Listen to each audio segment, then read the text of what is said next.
the introduction should be something like you saying something like, Welcome to the coach's office.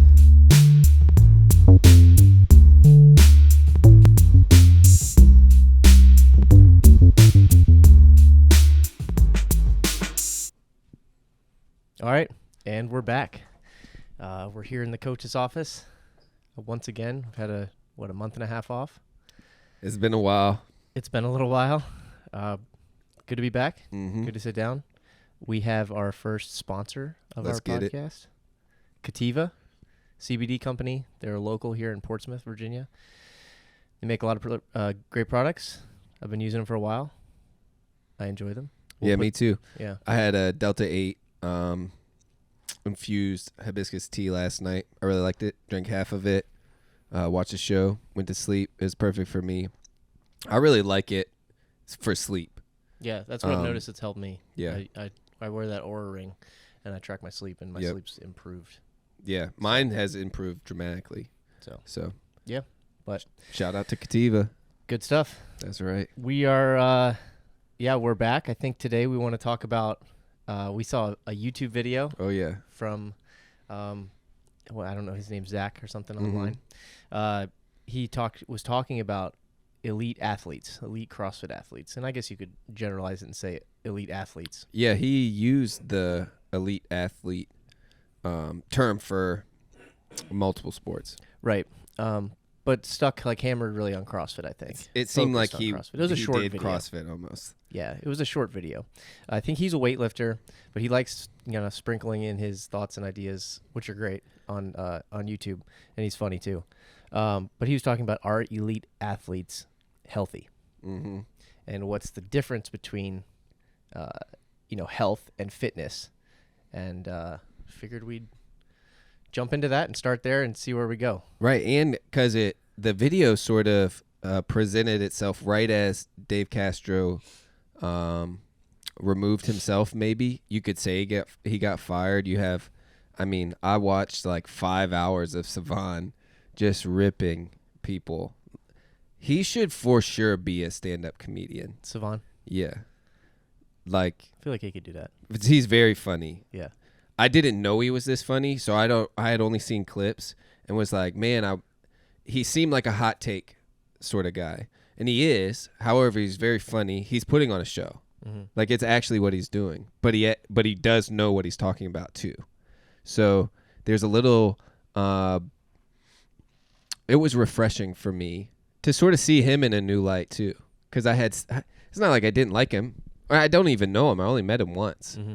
And but it was intriguing, and he went in on. I'll have to listen to it. I You'll mean, have to send me that. he really went in. But hearing him talk about the foundation, because he sort of starts in the beginning, and he starts laying this foundation for the listener, and then it sort of arrives at Greg Glassman, and then that firing, and him handing the company over, selling the company, and then essentially how the new owner essentially bamboozled everyone. And now what is happening because of it? Dave gets fired. What do you do? What's going to happen? What will this open look like? Mm-hmm. What will the semifinals and what's the second stage now? Regionals. I'm calling it regionals. Regionals. All the stages of regionals, hold. And then what will the games look like? We'll find out how hard it is to do this. And so I thought of this question on the way over. So before we get to the elite athlete health conversation, touch on if you have any Dave stories, because I think this leads into the conversation, by the way. Do you have any fun Dave stories? And would you want his job? Would I want his job? Yes. That's a good question. I think it'd be really hard. It would be fun. I could see it being very rewarding, especially if you're. I think he had the right temperament for it. Like he really enjoyed it. Seems like he did at least. Mm-hmm. I don't know if I necessarily would like having that job, but it would be fun to create the test. But it's like then you're in the public eye. You're being Right. what else comes with scrutinized, right? All of the things Yeah. that come with it. I thought he handled it well, but no, Dave's a good dude. It's like people give him a hard time online because when he comes out on like the open announcements, he comes off as like a jerk or whatever, right. just because he's awkward sometimes in front of the camera when you're speaking or presenting something. He's probably like rehearsed it 100 times in his head. But he's a good dude. Every time I've sat down and talked with him and had a conversation, like he cares deeply about CrossFit, about the sport, about the show that he puts on, about the athletes and the people. Like, it'll be hard to replace him, in my opinion. That's why I said kind of what I said online when they announced that they fired him. Do you know who took over for him? Justin Berg. Have you met him? He was like the guy behind Dave, I think, just kind of helping structurally set up the games as far as I know. Right. But yeah, I mean, I just think it's hard to. I think it'll be hard to replace someone who's been in the game that long, who's done with that much experience, and I do think he thought years ahead of hand, like how he was going to kind of progress the sport in the games and everything, and you could see it when he did like the Open and the regionals. He would tease movements, or he would tease like elements, and they were new elements that like kind of changed the game of what the athletes needed to work on. So you could see like one year what they do, all dumbbells. Yeah. Like he's just like, we're not. He was like, all right, we're getting too barbell focused. Let's show people that we can completely change the game and it still works. I really didn't like that first workout too, where you had the lunges to the 8 burpees over the bar. I was not a fan. You smashed that workout, by the way. The Open? Yeah, that Open workout. I can't remember what the first part of the workout was, but you then picked up the dumbbells, lunged like 20, 25 feet or whatever. Am I mistaken? Was that with the barbell and you put it down? There was one with a barbell, and then there was another one, lunges with dumbbells. Whatever the lunges with the dumbbells was, smashed me. Yeah. Dude, lunges are rough. Yeah, they're super rough. And I did appreciate when he did that. Like it his showmanship in it too was, it's funny he has some of that, in his back pocket. Right. He always he does a good job. He tries to tell a story. Like it's just good. It's like I like how he really took. It was like you had to follow him and what his ideas were, so that you could guess at what the next element, the new element of the games that he was going to throw in. You know what I mean? Yes. Like you could kind of see his mind and see how he was progressing things towards certain areas. Like one year, I remember at regionals, he came out with that one event where it was 4 strict muscle ups, 7 strict handstand push-ups, and then the kettlebell snatches or something like that. But like that combination of the strict muscle up and gymnastics with the strict handstand push-up, it's like little things like that change the way people structure their programming for the entire next year. Yes. Right? Yeah, I think that was the 2016 regional. Yeah, but it's like if he just tweaks things just a little bit, athletes will change their entire training methodology for that year. Right. You know what I'm saying? You know what I'm getting at? So, I think he did a good job of that and like progressing things along. And if people got too far into like the weightlifting side, he would bump it back to the gymnastics side. If you get too far to that side, you bump it back into like the monostructural endurance side. Like, right. It's just clever. It's just very clever. Yeah. The intangible things are the hard things to replace, Right. I think he had a lot of those intangible things that contribute to the games that are hard to factor in. Yeah. And he deserves plenty of critique too, right? There are obvious things that come to mind when I think how things were done, but most of them are like silly. Looking back, like something like do you think he was able to change something on the spot at the games? Mm-hmm. And if so, is that fair or why did he do it? And, like, I guess it comes down to, a philosophical trust question. But Yeah, right. I mean, do you trust the person in charge of them, of the games, not changing events the day before, the hour before, right. In the favor of one athlete or another? Right. Sure. There's that question. Yeah. It exists. Some of that went through my mind too, just watching the last 10 years. And I would go in and out of like, is he doing this or is he not doing this? And I didn't come to a conclusion. I mean, it was weird. It's fun to have that take. Yeah. Oh, he wants this person to win. Oh, he wants that person to win. Right. But do you think that's the business side had any sway? The business side for him? The business side, like, I guess, like showmanship. There is the showmanship side, like the 100 barbells workout or whatever it was. Yeah, there's things. I thought that was stupid. That was an awful. Yeah, it was so dumb. I didn't like it. If we're gonna critique something, I'll critique something because I said a lot of positive things. Yeah, that was dumb. Things like that, like 100. Like, right. That was. I think I told him that after that event. Yeah. I was like, Dave, my legs are trashed. I'm not gonna be able to do anything. And then the next morning we wake up and have 75 overhead squats with 155. Yeah. Like in the workout. Yes. Like, oh, cool. No, I mean, there's little things like that, but yeah, could be avoided, I guess. Things like that. Yeah, maybe hopefully they'll set up like a small team that'll do it, so it's not just him. It's not just one person. Right. That was probably another like a committee or something. Yeah, it's like, hey, one person's in charge of all of the events. Let's spread it out a little bit, get different people's perspectives on it. More than one head's probably better. Right. Have you talked to anybody about this yet? No. Interesting. There hasn't been a ton of chatter around it either. It came out, initial chatter, and then like the OGs said some, sort of gave him a shout out. Everybody's acting like he was had died or something. A little bit like that, but then it's gone though. Like there's no more. Yeah, I haven't heard about it.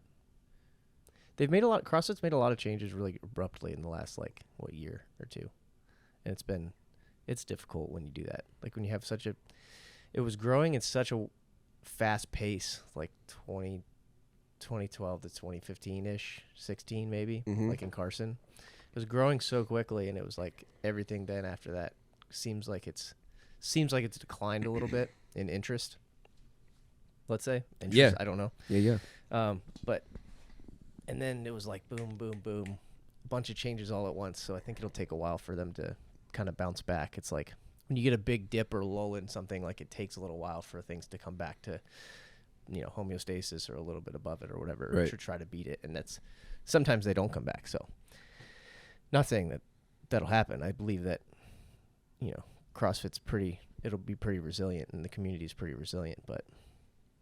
Yeah, I have come to the conclusion that no matter what tomfoolery is taking place right now, after listening to what I've listened to, do I think that this will be hijacked by corporate America?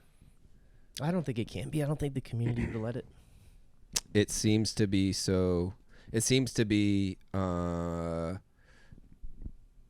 true to its foundation. Yeah. Like, if you build your house on sand, the storm knocks your house down. I think CrossFit's foundation was built on rock. I think so. I think they did a good job of defining everything and making it pretty sound and tight, airtight. Yes. And you're going to catch your nutters or your bad gyms or absolutely. I mean, you have it everywhere. Your injuries, whatever. Especially the injuries one, which is the point of this video, or sort of where this video sort of circles. And the best place to start is your injuries. How many injuries did you have as an athlete in college? Like, okay. Just normal, like 18, 21, I did CrossFit whatever. Through college. I know. Yeah, so that was kind of my sport. I was injured every year except for 2015 and 2016. Interesting. Do you remember all of them? Were they serious injuries, or can you catalog all of them? Yeah, there was a lot. One of them was an ankle injury. I twisted my ankle in 2014, right before, like 2 weeks before the games. I was running. I tried to overstep a curb, and like ankle hit the like side of my foot hit the curb, ankle hit the pavement. Like I went down, and I'm like, I thought I was done. I thought I was like, there's no way, and I couldn't walk for like 4 or 5 days. I went to like the PT down the street, and a guy named Andy Altman was there at the time, and like he helped me get back up and going like in 2 weeks. It was crazy. Like I was there every day doing stuff for the 2 weeks leading up to the games. Like, and there's a lot of high ankle stuff at the games, you know. So that was a hard year. Dang. A couple times it That's was my tough. back. So it's been like either my back or knee bursitis in my knee or something like that. That was couldn't barely squat below parallel. I remember that. So like, when was this? 2012. Okay. And I was an idiot. Followed something on YouTube. Squatted every day for like 2 or 3 months. My back squat went from, you can look it up on YouTube. There's videos of me back squatting, and my back squat went from like, 385 pounds to 455 in 3 months because I squatted literally every day to max. It was stupid. And the only reason I could handle it was because I was 20 years old or 21 years old. Right. And then my knees hurt for like 8 months after that. Like right. Couldn't do anything. It was stupid. But you learn. Yeah. And I brought out the Reband knee sleeves. Yeah. Like I was. You were the first. Knee sleeves in 2012 because they owe you some money, man. Barely squat below parallel. For real, they owe you some money. But yeah, everybody wore knee sleeves after that. But there was that injury. People don't know that story. No, people don't know that story. It's funny. I was looking for something. I was like, oh, weightlifters wear knee sleeves. Like maybe they'll help. And I wore them, and I'm like, oh, these help. Yeah, these are great. That's right. I feel like there was an article written recently or something like that. Like knee sleeves don't do anything except for help you increase the only metric they can track is an increase 1 rep max. The rest of it was untrackable. Man, if they help you even just like with your headspace, your mindset, like I'm a little more secure with these knee sleeves. 100%. Yeah, like compression helps for the same reason. Right. Maybe it circulates blood as well, but like knee sleeves that kind of warm me up. I agree. Yeah, that's all. So, and you may have just incepted me in that, 7 years ago. You're like, oh man, they warm my legs, like they're good. The compression, I wear them around my calves a lot just to warm up. Like it kind of warms up my ankles and my feet, and then like it gives me a little compression when I squat down, kind of like those catchers. Yeah. Like they used to, like when you were a kid, the catchers would have those things behind their knees where they kind of sit on them and squat on them, kind of like that, like the knee savers. I use them like that too, but yeah, injury wise, I've had a lot of every year except for 2015 and 2016. Those were my 2 healthy years. Surprisingly. Do you attribute it to anything? You said young and reckless for. I'm really stubborn, and I train way too much. So, yeah, I mean, I'll always like anything worth doing, you might as well overdo it, kind of thing. And it's bad, can be a bad mindset, but it's also good. Like I put all my eggs in one basket every now and then, but I'm not afraid to risk it. So, yeah, I trained a lot. I trained really hard. I did what I thought I needed to do. Mm-hmm. Sure, could have been smarter with a coach, but I look back, I don't really regret too much. Right. Yeah, like all those things are learning moments, and you grow from them. If I was telling my younger self, I'd say, yeah, I'd probably slow down a little bit, take your time, all the things that I would tell an athlete in the gym that they probably don't want to hear or wouldn't listen to, but that's okay. That's that. It's like you can just give the advice and they can take it or they cannot. It's not. I probably wouldn't have taken it, but. It's not a one-size-fits-all sort of solution, getting a coach, being able to tell your younger self how to be better, those sorts of things. Hindsight's 20/20. If I'm hearing you correctly, it sounds like the lane that someone's going to take no matter what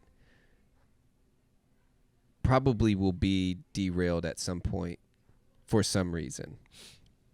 You chose to go the solo path and train all the time. I mean, I don't think people know how I think you have an addiction, and I think the addiction is suffering in the gym.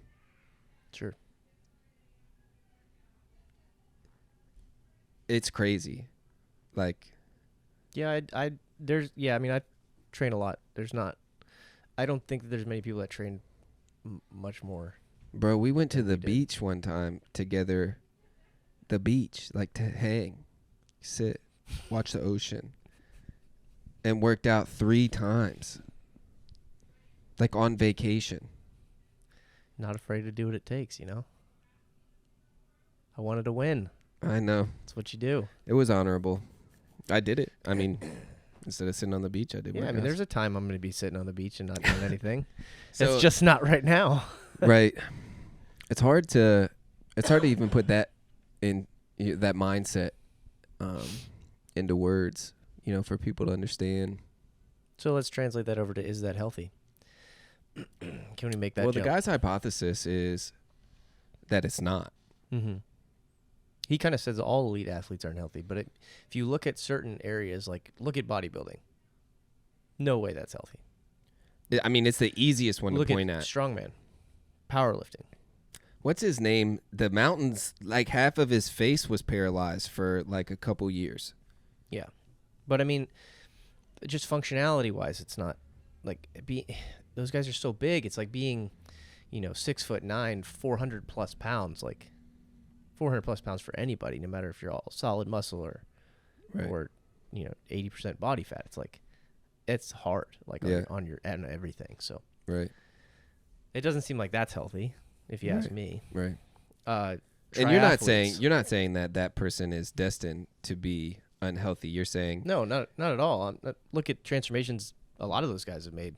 Like people like Eddie Hall. Mhm. It's one of those guys. Like Right. he was a strong man. Now he's like lost a ton of weight. Same with Half Thor. Right. Like they seem, they move better. They probably feel better. Their joints feel better. Yeah. Everything's better. Yeah. I mean, all those guys, they got to sleep with the CPAP machine at night. It's like just to sleep. Like there's a lot of things. There's a lot of prices you have to pay to be competitive in those sports. Right. That Usain Bolt documentary I told you about a couple years ago is a prime example of this. This guy should check that out, where it's like, Tell me a little about it. is this unhealthy? Well, you can see how unhealthy it is for him mentally, like psychologically. Mm-hmm. That's his side of It's before phones were really a thing. So you see, like, you have somebody filming himself.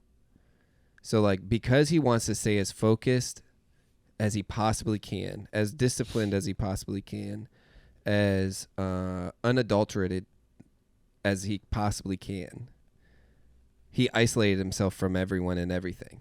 it. Just at the Olympics? No, this is there and all the time. Training.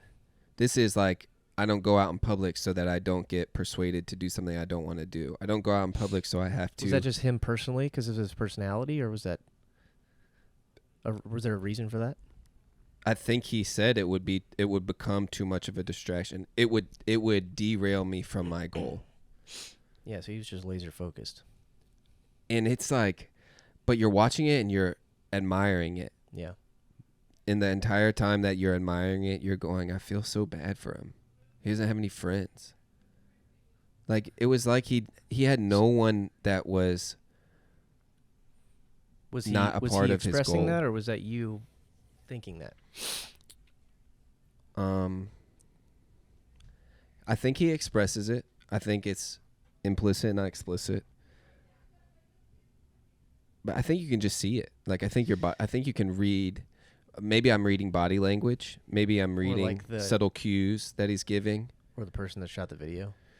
Right. Because I think I saw part of it, and it was like he was by himself in the hotel in the Olympic Village or wherever it was. And you can hear him say, like, Yeah. one day I'll be out dancing. Mm-hmm. But like, today's not that day. See, I didn't think he was unhappy about that. I don't think he's unhappy about it either. It was just a sacrifice.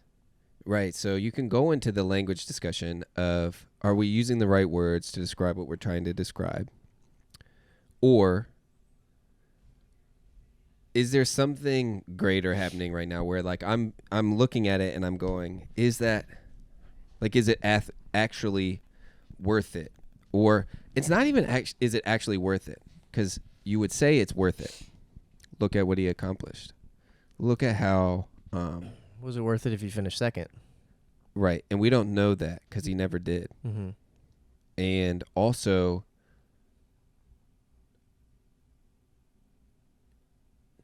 was he happy? Like, is he really happy? And how is he defining that happiness? Like,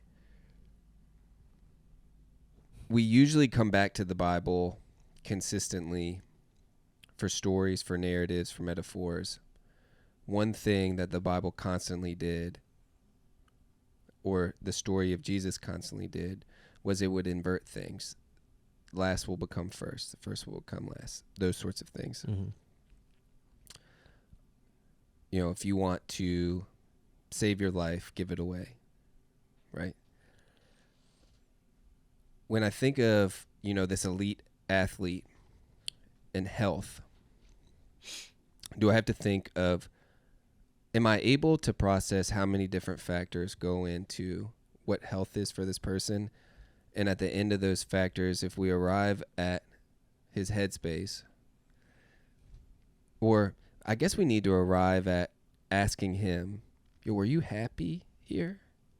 You know, like, is happiness the same as joy? Is happiness in this moment suffering for him? Is suffering happiness?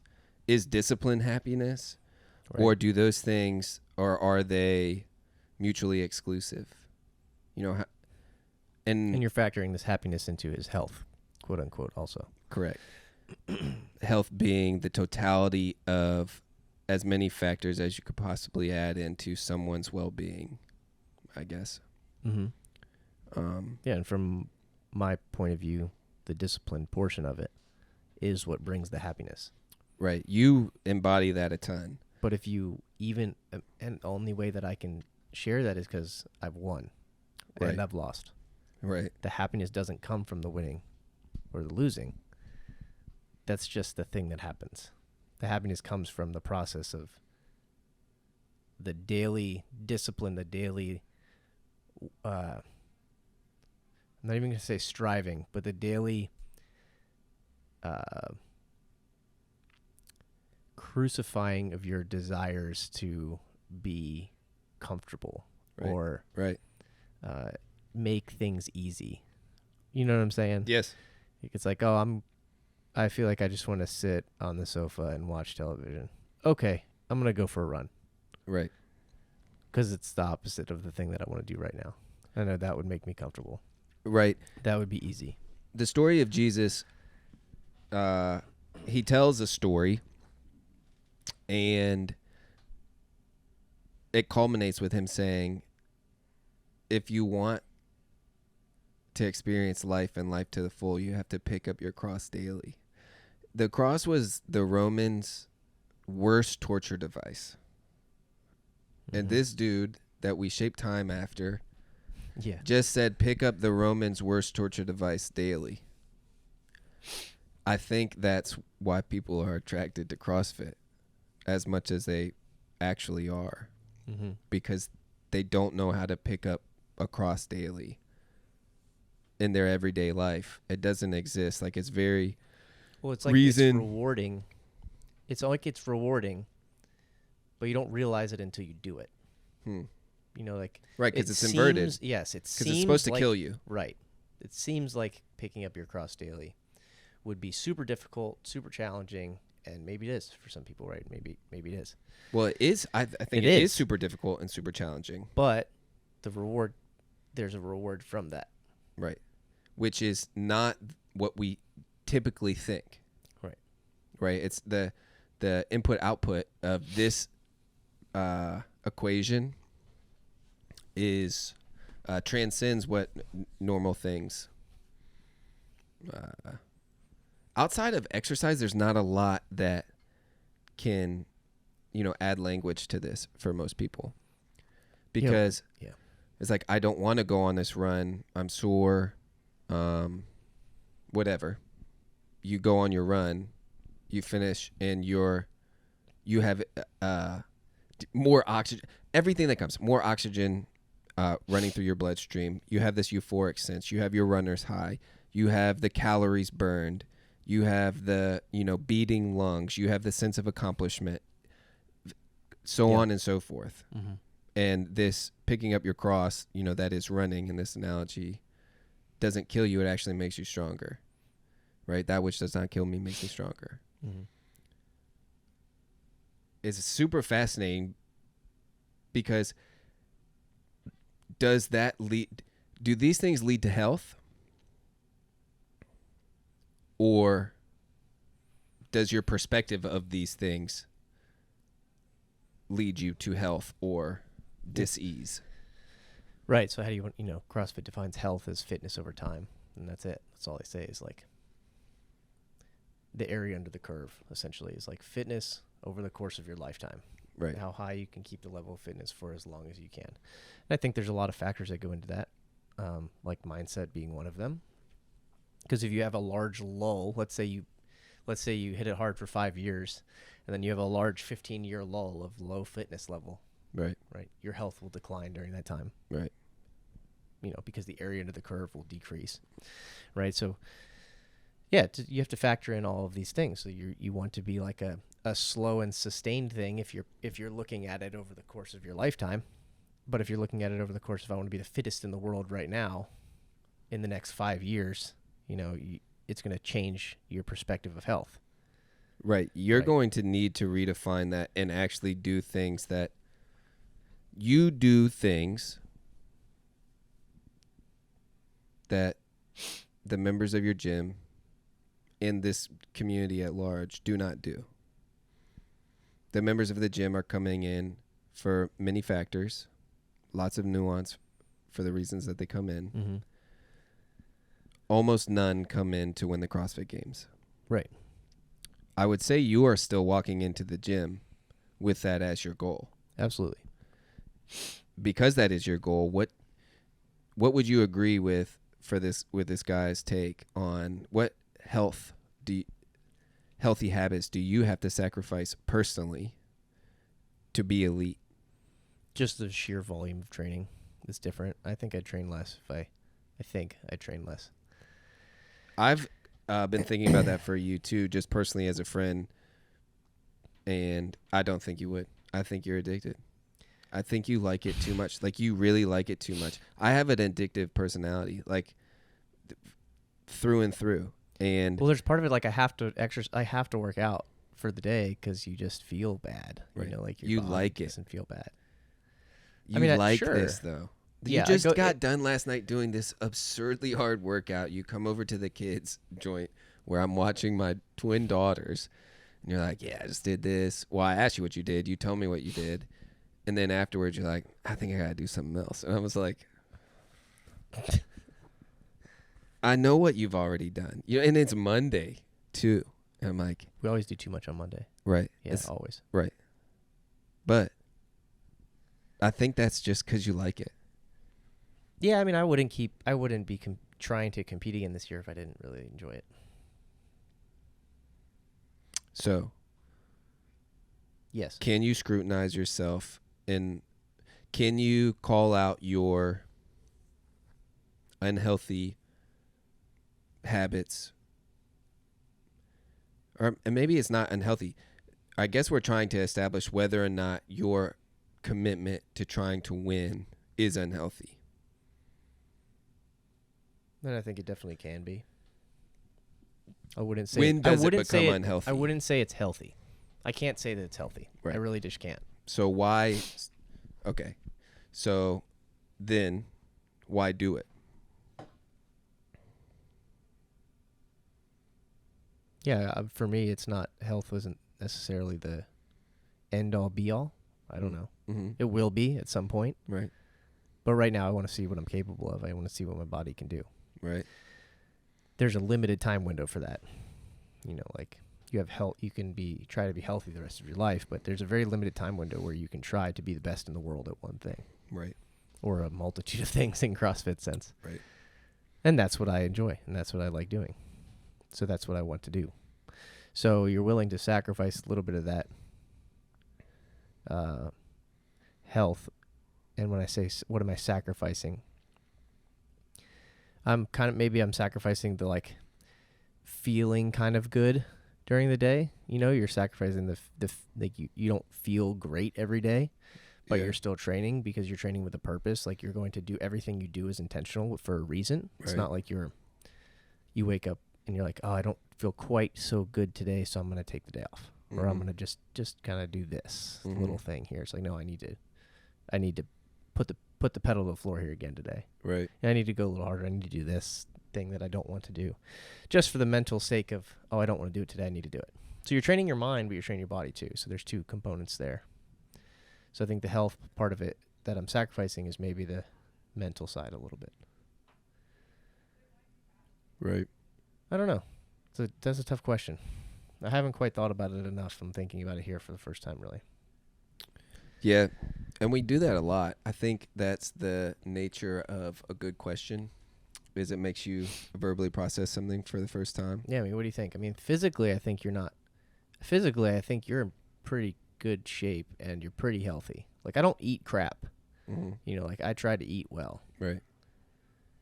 And, like, outside of that, it's like, physically, you're not really, I don't think you're really putting your body through anything that it can't handle. Right. Otherwise, you'd be broken all the time. What do you mean? I think your body can handle it. Like, it'd be like having a really physical job. Yeah. Like, people work really hard jobs. People feel the same way that I feel every day, but because they're going to work. Right. And they can do it for an extended period of time.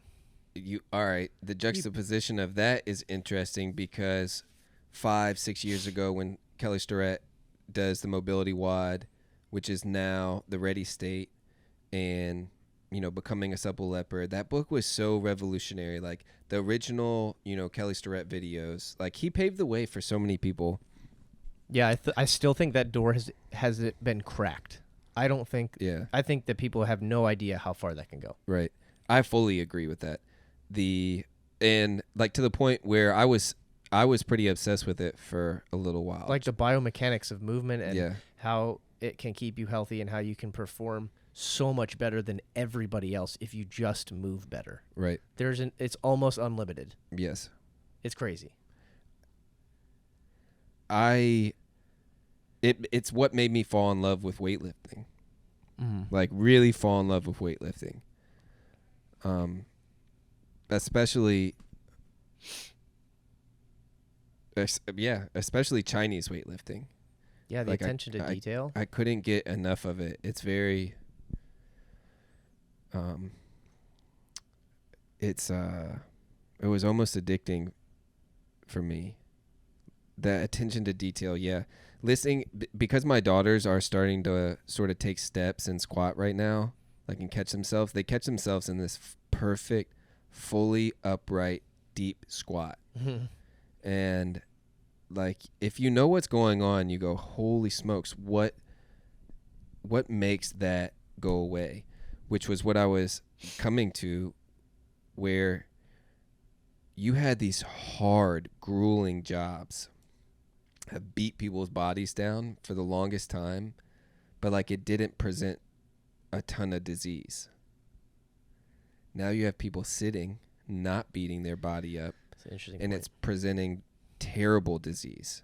At very young ages. And the Kelly Starrett point that I brought up was when, like, 5 or 6 years ago, he started saying sitting's the new smoking. Yeah.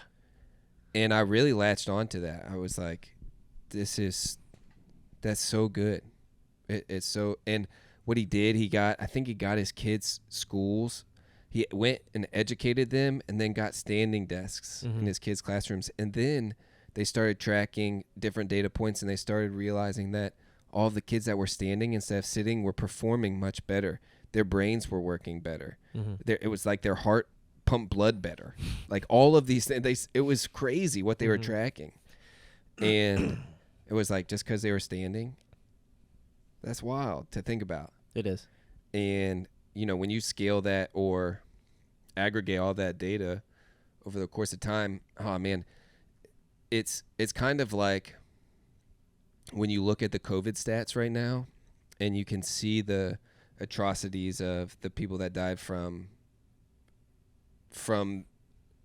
a respiratory disease, right, is, 1 million people. And then you start looking at the stats of every other thing that happened because of it. Here's an interesting one for you. Do you think traffic deaths went up or down? Way up, even though people weren't driving as much. Why? And so like we can just pause there where it's like they went up like 400%. Like even though 30% of people, I think it was the correct number. Right. Less people were driving. Right. And it's been really hard for people to try and analyze this data and go, how could that be possible? It's very weird. But it's like one of those side effects that you don't know that's going to happen when you make a certain decision. Correct. And I bring that up to say no one anticipated sitting people in front of a desk in the 80s and 90s and so on would present this horrific harm to the body. Mm-hmm. Like, it's wild to think about. I have this thing that I want a patent called adult tummy time.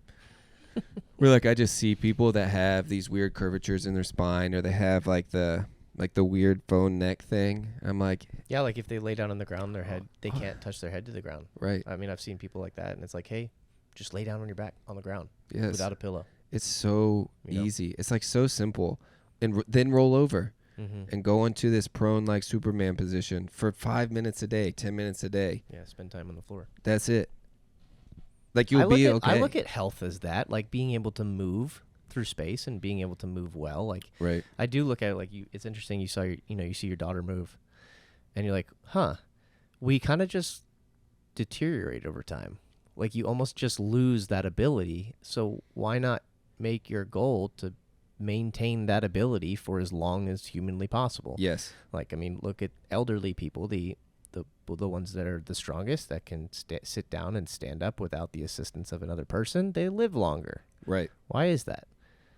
It's like, well, it seems pretty self-explanatory if you just look at it, but there are some things that's health. That's health, being able Yes. to move well and being able to move through range of motion and have strength in that range of motion. Right.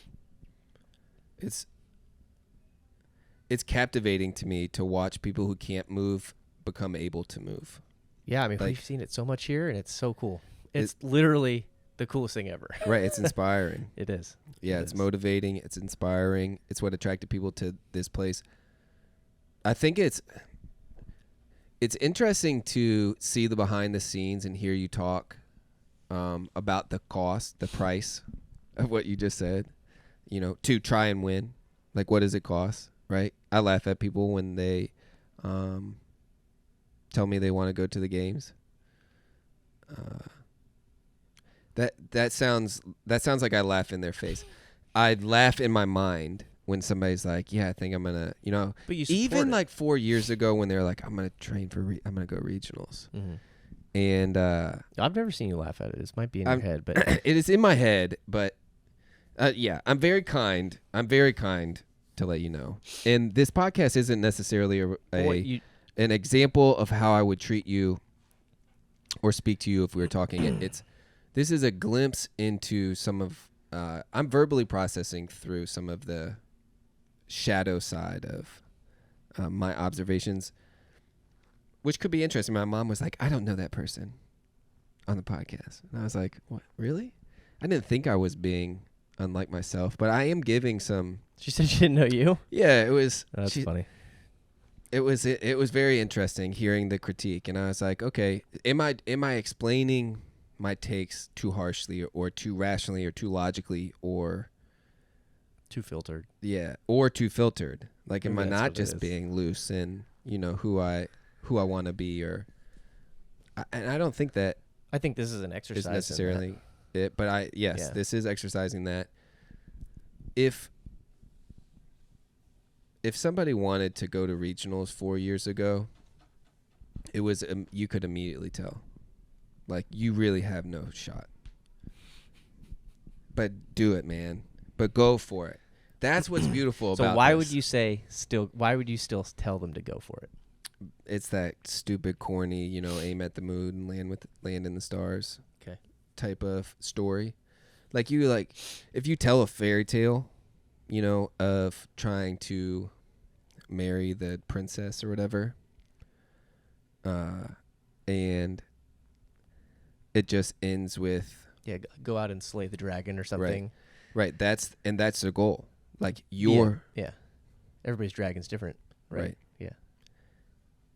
So I'm not going to take that away from you. Like I won't snatch that from you. Like I really want you to try. Mm-hmm. Like it's great. Set a goal. Try and achieve it. Have people around you that believe in you. All of those things. I think it matters, and I think it's worth doing, no matter what. Sometimes people succeed. Sometimes people don't. You know, sometimes we end up with electricity, and it changes the world, and the light bulb, and the tire, and the telephone, all of the above. You know, cameras, whatever. And sometimes, well, I don't know. We end up somewhere else, right?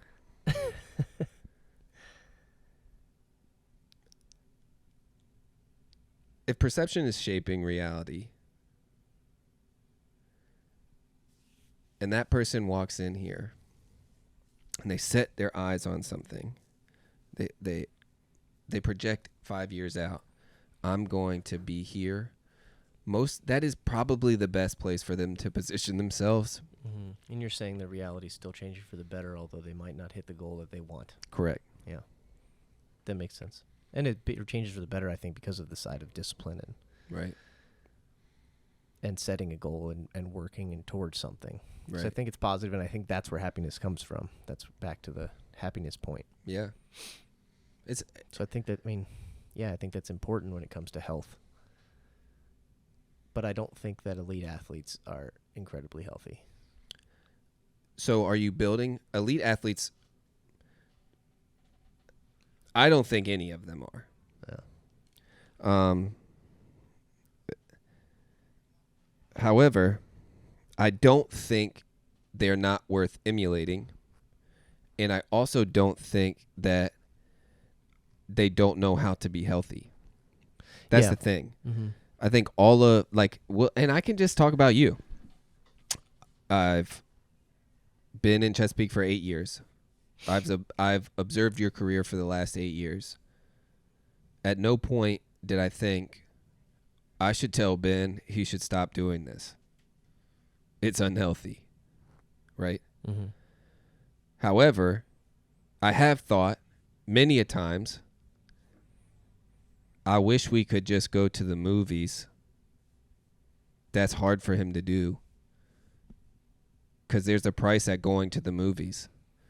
The temptation of buying a popcorn and a soda and sitting and potentially, just tightening those hip flexors, whatever it is, right?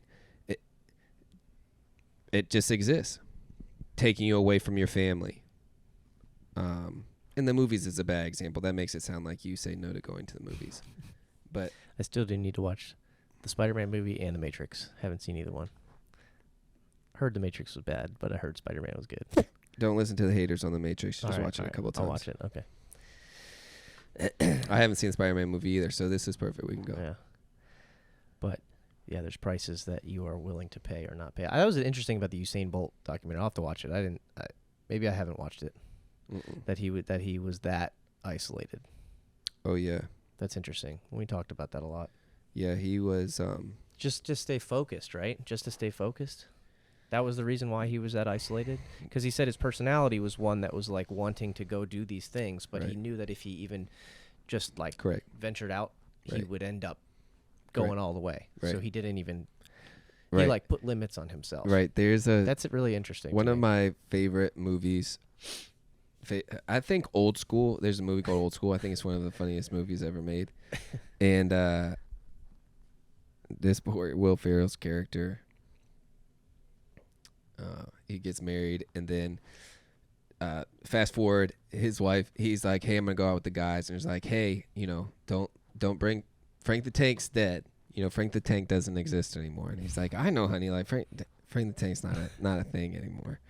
And then, he ends up at, this fraternity of old guys with young cats. And they're like, "Hey, you want to do this beer bong?" And he's like, "No, I'm not going to do that." And then it's like, all right, I'll just do one, and then like fast forward is like the classic, like we're going streaking and he's just like that. And he's like 40 beer bongs deep and just a different person. Completely different person. Yeah. And it just took that one, like meandering through a room with the invitation here. You want to do this? It's like, that makes me think about so many things. It's weird. It seems like Usain was set on his vision of what he wanted for himself. Like you just said, your perception shapes your reality type thing. If that's true. Right. Which is like experience kind of shows you that that's true. That's true because you can walk into a CrossFit gym and perceive what you want to become and then work towards it and become it, or in your job or in your school or in wherever. Like in life, you can essentially do that, right? Seems like it. To disagree with that statement, I think, is to not be charitable to it. Like if you want to deconstruct it, maybe. However, it's like, why are you a doctor? Didn't you say I want to be a doctor and then do all the things you wanted to and make do to become a doctor and work really hard and fail, and then there's like a process and a story that like, and the story is very like archetypical. It's the same story repeated over and over. Yes. It's like you set your eyes on it. And then you go through this process of growing and changing and failing and then becoming. It's like, what did I hear the other day? It's like nothing in your life ever comes from, everything in your life comes from change. Everything. It's not, some people fear change and they fear maybe going for something or like shooting for a goal or they're afraid of changing something because it'll mess up something else. And it's like, well, everything in your life comes from change. Everything good comes from change. So it's like you can't have good things without change. But, you have to be willing to sacrifice certain things. But right. And if you're trying to give away courage, let's say, I think courage is something worth giving away. You could do it in a bunch of different routes, right? You could say, hey, this thing develops courage, right? So like discipline develops courage. Okay. Or faith develops courage. Or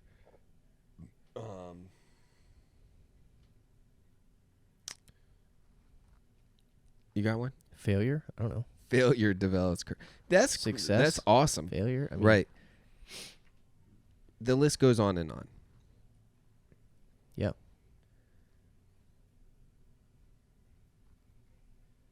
Do you stay in one lane? Do you pick one? Because it seems like that's what elite athletes do. They pick something. They pick this one, like this. They have a singular focus. Yeah.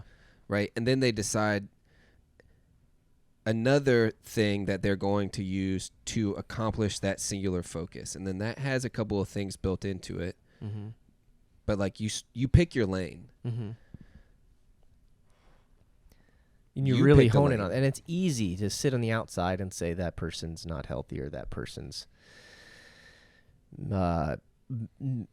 mentally they're not in the best place. Or it's easy to point a finger and critique. Correct. But then it makes me, it makes me think of the Teddy Roosevelt "Man in the Arena" quote. Yes. It's like that's the kind of thing he's describing in that poem. He's describing the idea of going for that no matter what, because the happiness and the success comes from the striving towards something great, whether you fail or you succeed. Right. And it's good to learn both. Like you're gonna learn both.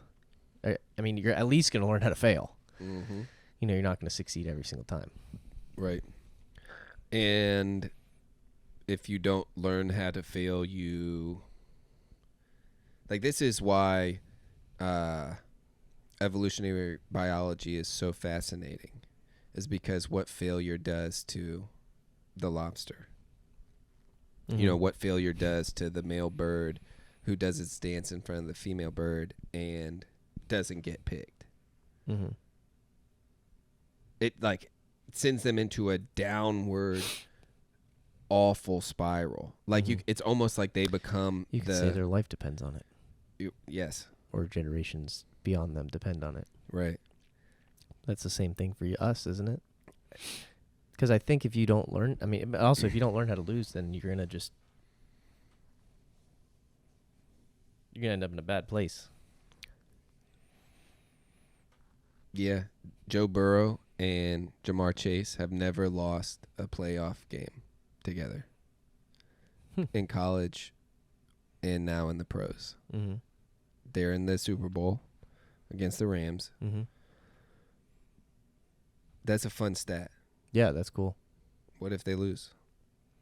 I don't know. There's a lot of stories of people that don't lose and then all of a sudden lose and they spiral. That's possible. Right. But that's if you let it become you. You know, like you let it become who you are. Right. It's a different conversation, but yes. Tom Brady has won every Super Bowl he's ever been in. It's not true. Yet he's the GOAT. Mm-hmm. Like there's no one better, just ever. Yeah, that quote from Michael Jordan. Right. Says the same thing. He's like, "What is that one Nike commercial?" Yep. You know, I've made all these shots, but the ones that I've missed all these shots, but those are the ones that mattered. Yep. You know, that's cool. It's a good way to look at it. It is a good way to look at it. So for you, but we idolize these people that are so singularly focused on one thing that they almost sacrifice their health to attain a goal.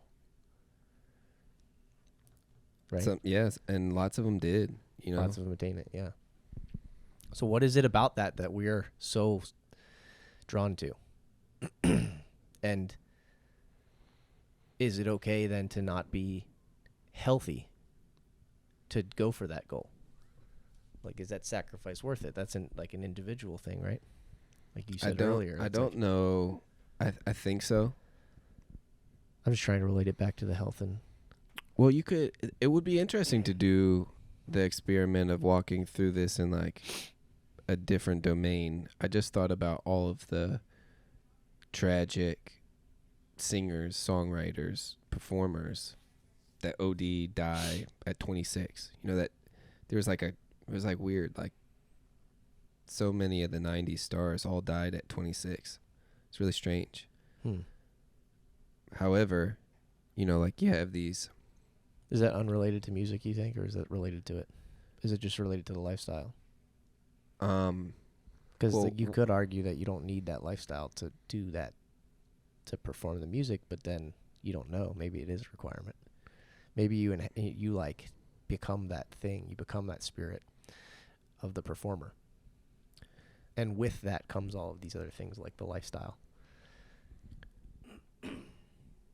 I think a good example of that potentially is Justin Bieber, his success as a child, his claim to fame, his rise, his brilliance, his abilities, and then what does a 18-year-old do with $200 million and no guidance and freedom for the first time? Depends. I mean, most look around, observe, and say, I guess I'll do what everyone else is doing to an extent, you know, and it's not even like he did anything crazy. He was drinking and partying and got in trouble like everyone else for the most part. Sure, like everyone else. Except for who? These people that are like colleges. The people that are singularly focused on it's one like thing 99%. That don't say, well, everyone else does it. I can do it. Yeah. No, they say, everyone else does this, therefore I'm not going to do that. I'm going here. Right. And then you have the select few that do both, that can navigate both arenas, or they dabble in both. It's hard. But yes, maybe. I mean, I knew one person that did it at high school. Shout out to Michelle. Dude, she had a baby at sophomore year of high school and had like 17 college credits by the time she graduated high school. She started off college as a sophomore. I mean, there's always exceptions to rules. You right? know, like it was tough, but she had her foot in both doors. Like she went out on Saturdays with us. It's kind of crazy. That is crazy. I was thinking about it recently. I can't imagine it. I don't have kids. I was like, wow, why did I think, this is possible? I mean, something like that, I think, like in the sports realm, it works, but it's like it's the old saying, like, hard work beats talent when talent doesn't work hard. That's the story of my life. It's like, it's the same thing. You know what I mean? Like, it's sure, talent beats you once, maybe beats you twice, maybe beats you 3 times, but in the end, like the hard work pays off kind of thing. The hard work can become greater than just the talent. Yeah. In some instances, not in all. So that's the hard part is like. Yeah, the absolute statements thing, like. Absolute statements are very difficult. Yeah, but for the most part, they're true. Like it really is. Like stereotypes are stereotypes for a reason. Mm-hmm. They are observed often. It's very real. That's not all the time. No. And you don't want to get caught in that. But you also... You don't want to be handcuffed to, constantly explaining yourself. Like, I'm realizing, like, when me and Julianne are talking to each other now, we're not walking on eggshells. That's the wrong thing to describe it. But, like, it's like we're trying to account for too many different thoughts in the other's head. And so we're trying to guess 5 steps ahead of what the other is saying and thinking. And it's like, because we don't want mishaps of communication and absolute statements or whatever it is to be misconstrued for this or that. Mm-hmm. And this morning we were talking, and then all of a sudden I was like, wait, what do you mean by that? Or I was like, what was that in reference to? Instead of trying to predict it and just think it out. Mm-hmm. Just ask about it. I just asked, and it was like, oh, it was this. And I was going to go a different route. I was like, oh, man, I'm really glad I asked because I was thinking something different. And it solved all of the issues of me doing mental gymnastics at that point. I get that. But that was a little tangent. I would do like talking about that one a lot. But for the sake of elite athletes, it's interesting that idolize is the wrong word. No, I just picked the word that came into my head. Or aspire. Your goal isn't to be an idol. No. Right? It's very... But what is it? Yeah, I think it's like aspiring to become something better than you are. Right, so your goal... My goal is for me, but... Your goal is for you. The byproduct. The byproduct is you've become an inspiration to many. It's a byproduct thing. It's like we talked about it in like the first episode. It was the wealth idea, like the money in the business. It's like run a good business for the right reasons, and the money is a byproduct rather than the money being sole focus. So it's almost like today we have that inverted.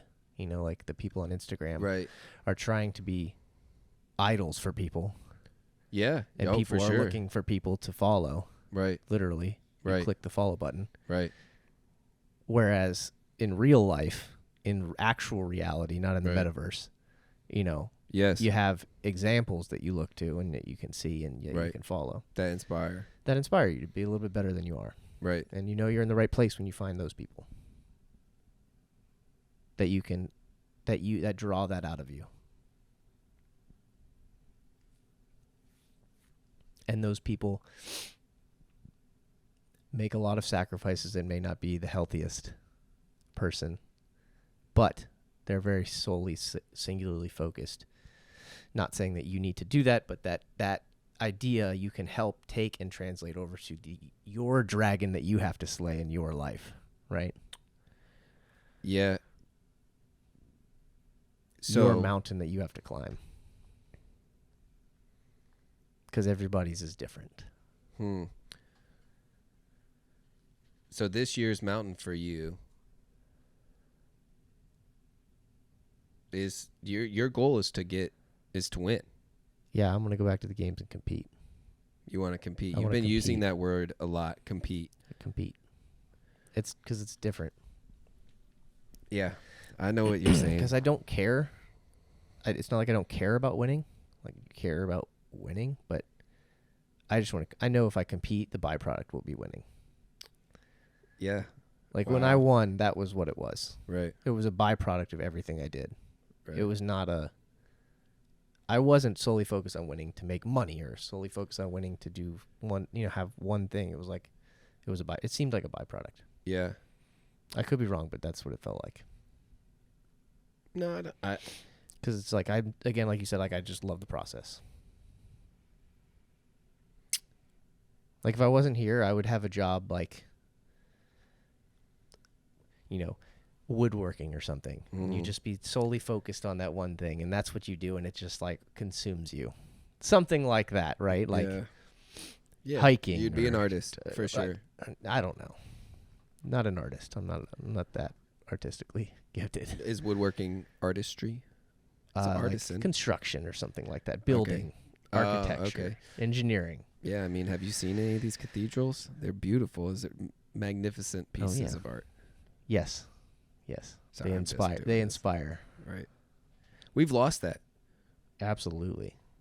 That's what It doesn't matter anymore. Because why? It's the whole like Judas idea. It's the whole, hey, you could take that money and use it to help the poor. Yeah. Yeah? Yeah. It's a critique. It's a criticism. It's because they're fear of being criticized. They're fearful of being criticized. Why would you build that? It costs so much money. It seems like a waste. I'm not going to donate to your church because your church is too big. Yeah, no, maybe. I don't know. No, it's true. You hear it all the time. It's truer than true. It's so hard to describe. That one's is something that I'm trying to give away, and recently, to the people in my life and it's difficult to navigate. You got to be open to it. If you're not open, if you're not an open person, you can't navigate it. Like you're very open. If you're trying to give somebody else that super high in openness, if you're trying to show somebody something that they can't see or grasp, it's like it's hard to have that conversation. Yeah, I like playing this game. I've started doing something recently where I'm starting to play this game with people, where I ask them would they rather, classic game, but then I'll take two random sort of fictional characters. And I'll say, would you rather be, Superman in the 70s, not the 2005 Superman, the 70s Superman, or would you rather be Christian Bale's Batman, the Dark Knight series? Okay. Just let them choose, and then I'll go a little. I'll make it a little harder. Like, would you rather be the Tiger King or Mike Tyson? Just do stuff like that and just try and play, and then you can go fictional with it, or whatever. Mm-hmm. And I'll go down this path, and then I'll venture into openness sort of spaces, right? Like, okay, would you rather be an astronaut that knows a secret or an archaeologist that can't tell anyone That's a good one. Yesterday's dig? I don't know. Would you rather know the secrets of space, or would you rather know the secrets of Earth? Type of thing. And just see where somebody's willing to go. It's interesting because Sounds fun. Yeah. Oh, I want to do it so bad. But anyways, do you know what time it is? 1:20. We should cut that last little bit out anyways. It was stupid. Hey, we're just sitting down talking, so I like this because it's things that we're always thinking about. Right? Yeah. But, like, people who, it's just good to have a conversation. We just want to make our conversations open. I'm not worried about the future for people. I'm very hopeful. They call it being white-pilled, I think. I'm very hopeful about it. the thing that you brought up, the Judas take, it does have me being more critical than I think I normally am. I think we all are. Are we not? No, yeah. It's like, I don't know what did it. There seems to be this connected conscience that's like sort of like it like hovers as like a spirit right now, where it's like we want to be of one mind, right? Like in the Christian story, you want to be of one mind. There's this really cool story in Acts 2 where it says all of this group of people were of one mind and these cool things happen. So like of the one mind, I like that language, whatever. But what's happening right now is you need to be of, it's like there's only one way. It's like there's this, we've been describing like singularly focused, like really like cool, inspiring aims. Yep. But then there seems to be this over, like something that's laying on top of all of this that's like, no, there's only one way to view this. And there's only one way to do this. And there's only one way to treat this. And there's only one. And now any dissenting thing against that one way is now fracturing individuals, communities, and it's hard to realize why it's fracturing, because it's like, well, it's like you're trying to force what you believe on somebody else. It's like once you start trying to force, you and 10 other people have of one mind. Yeah. And then these and 10 other people have of one mind. Right. It's when one tries to force onto the other. Right. Something is when you get problems. It's something like that. It's something like that. So it's like, what, the spirit that you should be chasing should be the one that's, what, compassionate to both? Understanding of both? But also wise in the fact that they can discern between the two and realize what's objectively true. Because if you don't have objectively, like if your group and this other group, you believe something to be objectively true, you believe something to be objectively true, they can't both be objectively true. That's like, it's not possible. Right. I've been thinking of this, what you just explained, in like the classic elementary Venn diagram sort of thing, when I've been talking to someone that I disagree with. And I'm like, how much of what we're saying do we agree on?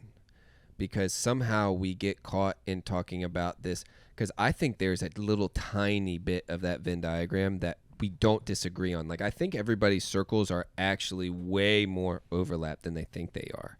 Like, it's just this minor, it's just this tiny thing that like slides its way in. And then right now, it seems to be very easy for someone to say, why did you build that building and not give that money to the poor?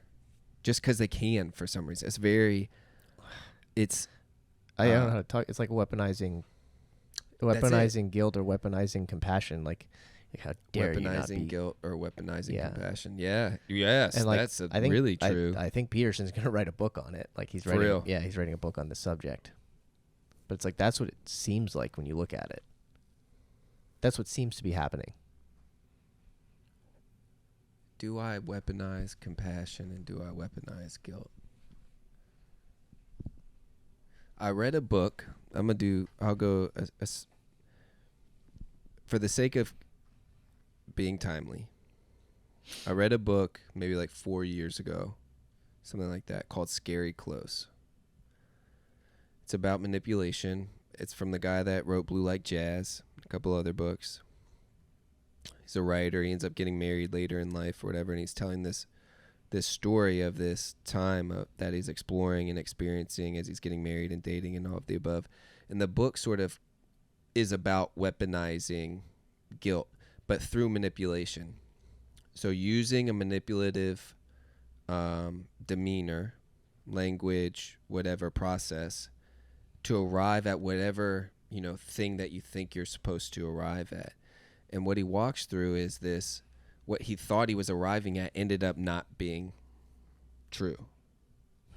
he was like, my manipulation ended up bringing us somewhere that I didn't think it was going to take us.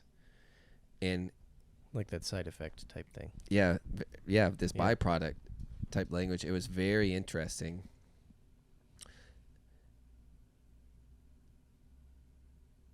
It's worth reading. Like I have the book. I'll give it to you. 'Cause I wonder if I really, really think it lines up. Like I really think it lines up because manipulation is that. Weaponized, I would say weaponized compassion or weaponized guilt is manipulation. Absolutely. And you don't want to be there. That's the opposite of where you want to be. So that's a statement. You don't want to be there. Ever. Like that's like an objective statement Yes. that you made. I'm very, very, very sure of that. I would say people that are doing that would agree with you, but they just don't know that they're doing it. Right. Or, they don't know. They don't know. They're unwilling to admit it. They're blinded to it. They can't see it. It makes them feel. They're unwilling to let go of the feeling that comes from it. Mm-hmm. And at the end of it, they have some type of control that they've... As a byproduct that they didn't have before. It's interesting. It makes me think of a lot of things, but... It makes me think of this one first. The crappy husband who works and the wife doesn't. And he comes home and thinks he can say, you need to do this for me, wife, because I make the money. Mm-hmm. You're just a manipulative piece of crap who doesn't know how to surrender or serve or put themselves second. That's whack. Mm-hmm. That's absurd. Mm-hmm. It immediately makes me think of that. That's an example. Yeah.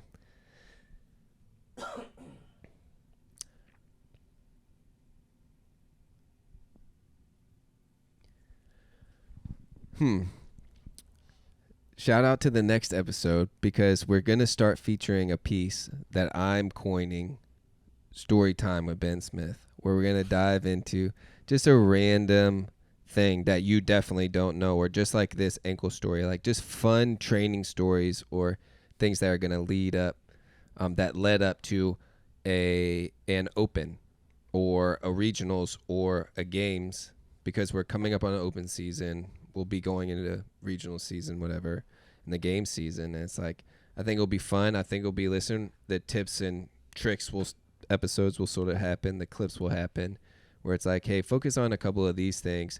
It will probably improve your performance if that's what you're trying to do in the open, if you're trying to get to regionals or you're trying to get to the games. Yeah, that should be fun. Maybe. You're going to be uncomfortable. I'm always uncomfortable. That's good. But, yeah, it kind of veered off at the end there, but that was fine. It's good. It's good conversation. Yeah. We'll pick it up again later. Couple days. That's right. Thanks for listening. Hooty hoo.